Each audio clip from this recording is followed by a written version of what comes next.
পাঠাইয়া দুই একদিন ঘুরাইয়া ফিরাইয়া আবার তো ডাক মারিবে অন্ধকার কবরে। এই দুনিয়ায় কাউকে তো থাকতে দিবে না। নাই রে বলি বন্ধুরে বলি, কেউ তো আপন নয়। ভাবিয়া চিন্তা করিয়া দেখিলাম মাওলা, তুমি ছাড়া আপন আর কেউ হবে না। আল্লাহ আমাদের সবাইকে মাফ করে দাও। আমরা সকলে গুনাহগার।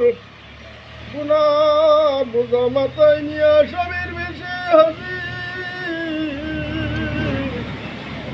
ভাগাইয়া দিও না, তারাইয়া দিও না রে মালিক।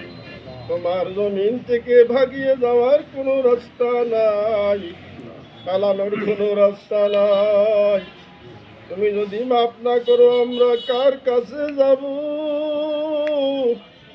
কার কাছে যাব?